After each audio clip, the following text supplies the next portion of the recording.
Welcome to Kit's Myths and Mysteries, exploring events that occurred in a world you thought you knew. On a foggy morning, July 28, 1945, at 9 a.m., a B-25 bomber, a formidable flying fortress, departed from the Bedford Army Airfield in Massachusetts. Its destination was the Newark Liberty International Airport in New Jersey. The plane was on a routine personnel transport mission, carrying military staff and its crew. As they neared their destination, they radioed for clearance to land. The request was denied. A thick, soupy fog had blanketed the city, reducing visibility to virtually zero. The air traffic controllers advised the pilot to hold off. By 9:40 a.m., the pilot, perhaps growing impatient or feeling confident, decided to disregard the warning.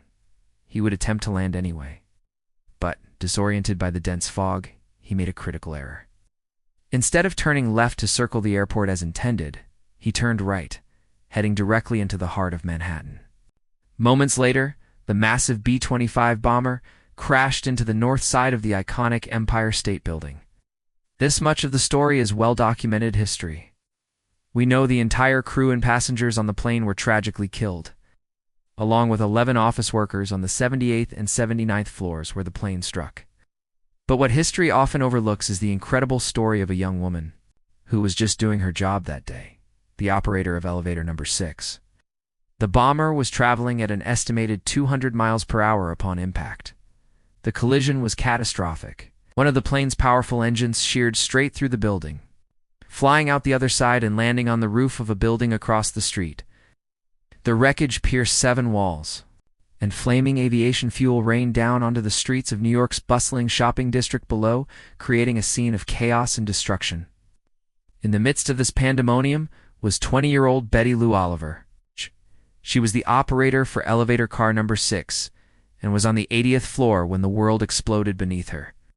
The sheer force of the B-25 slamming into the floors just below was so violent that it blew Betty Lou clean out of her elevator car and onto the floor.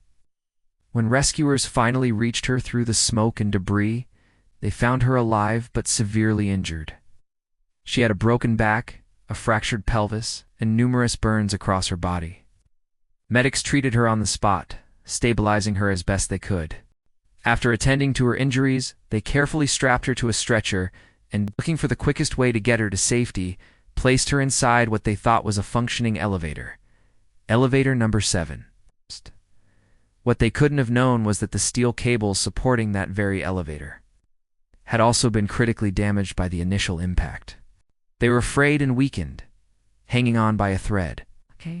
As the rescuers stepped back, a series of terrifying snapping sounds filled the air. One by one, the compromised cables gave way. The elevator car, with Betty Lou Oliver inside, began to freefall. It plunged down the elevator shaft, plummeting an astonishing 75 stories. But this is where her story takes another unbelievable turn. At the bottom of the shaft, unbeknownst to anyone, lay hundreds of feet of severed elevator cable that had coiled up like a giant metal spring. This tangled mass acted as an improvised life-saving cushion. The car slammed into it, and against all odds, Betty Lou Oliver survived the fall.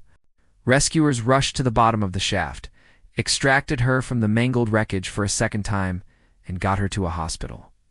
Miraculously, she made a complete and full recovery. The story of Betty Lou's 75-story, freefall, and survival earned her a place in the Guinness Book of World Records for the longest survived elevator fall. After her recovery, Betty Lou, who was married at the time, moved to Arizona. There, she lived a long and full life, raising 3 children and enjoying her many grandchildren.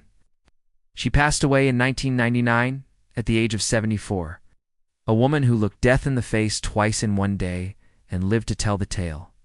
You've been listening to Kit's Myths and Mysteries, events that have occurred in a world you thought you knew. Thanks for watching, and be sure to subscribe for more unbelievable true stories.